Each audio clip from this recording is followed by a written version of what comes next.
ஒரு எம்ஏ பட்டதாரி கோயிலுக்குள் போகிறார். ஆண்டவனை தரிசித்து விட்டு வெளியே வரும்பொழுது அங்கே ஒரு இடத்திலே ஒரு மாடு செக்கு ஆட்டி கொண்டிருக்கிறது. யாரும் இல்லை, அதுவே தானாக சுற்றி சுற்றி வருது. அப்போது அதுக்கு அடுத்தாப்பில் அதை கண்காணிக்கிறவரோ வேறு ஏதோ ஒரு வேலையாக அந்த பக்கமாக பார்த்து கொண்டிருக்கிறார். நம்ம எம்ஏ பட்டதாரி அதை கவனிக்கிறார். பார்த்தோன்னே திடீரென்று அந்த மாடு நின்று விடுகிறது. இவர் பார்க்கிறார். ஆனால் அந்த வேலையை கவனித்து கொண்டிருக்கும் அந்த நபர் அங்கே திரும்பி கொண்டு வந்து திடீர்னு க க சோ அப்படிங்கிறாரு. உடனே மாடு திரும்ப சுற்ற ஆரம்பிக்கிறது.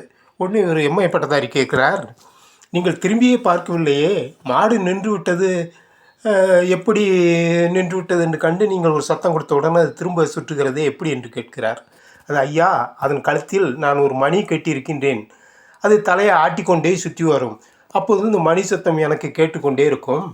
அப்பொழுது நான் அந்த மணி சத்தம் நின்று விட்டால் மாடு நின்று விட்டது என்று அர்த்தம். உடனே ஒரு சத்தம் போடுவேன், திரும்ப அது சுற்ற ஆரம்பிக்கும் என்கிறார்.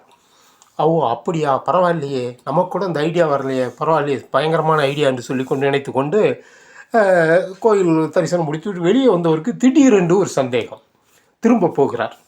போய் அந்த தொழிலாளியிடம், அதாவது அந்த செக்கு மாடு கண்காணித்து கொண்டிருக்கிறார்ல, அவரிடம் சென்று, சரி, இப்போ மாடு கழுத்தை ஆட்டிக்கொண்டே அந்த செக்கு இதை சுற்றி வருகிறது, நீங்கள் அந்த சத்தத்தை கேட்டு மாடு சுற்றி வருகிறதா நிற்கிறதா என்று கவனித்துக் கொள்கிறீர்கள். இந்த மாடு என்ன செய்யும்? இப்படி ஒரு கற்பனை பண்ணிக்கொள்ளுங்கள், அது நின்று கொண்டே சுற்றாமல் தலையை ஆட்டுகிறது. அப்போ உங்களுக்கு மணிச்சத்தம் கேட்கும், அது சுற்றுகிறது என்று நீங்கள் நினைத்து கொள்வீர்கள். இப்படி செய்யலாம் அல்லவா என்று கேட்கிறார். உடனே அந்த தொழிலாளி இருக்கார் இல்லையா, அந்த மாட்டு கண்காணிங்க, ஐயா, என் மாடு எம்ஏ படிக்கலை, அதனால் அப்படியெல்லாம் யோசிக்காது, படித்தவன் தான் இந்த மாதிரி குறுக்கு வழியெல்லாம் யோசிப்பான், மாடு எம்ஏ படிக்கலை, அதெல்லாம் யோசிக்காது என்று சொன்னார்.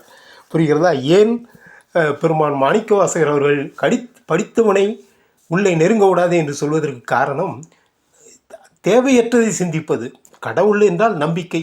நாளை இருப்போமோ இல்லோமோ தெரியாது, இருப்போம் என்று உறுதியாக யாராலும் கூற முடியாது, இருப்போம் என்ற ஒரு நம்பிக்கையில் வாழ்ந்து கொண்டிருக்கிறோம். அப்படிங்கிற பட்சத்தில் நீங்கள் அந்த நம்பிக்கை தான் முக்கியமே ஒழிய நம்ம அறிவை பயன்படுத்துவது முக்கியமில்லை. அதனால்தான் பெருமான் மாணிக்கவாசகர் அவர்கள் படித்தவர்களை, கல்வி கற்றவர்களை சேர்க்கக்கூடாது என்று சொன்னார். மற்றபடி அவர் வேறு எந்த நோக்கத்திலும் அதை சொல்லவில்லை. நன்றி, வணக்கம்.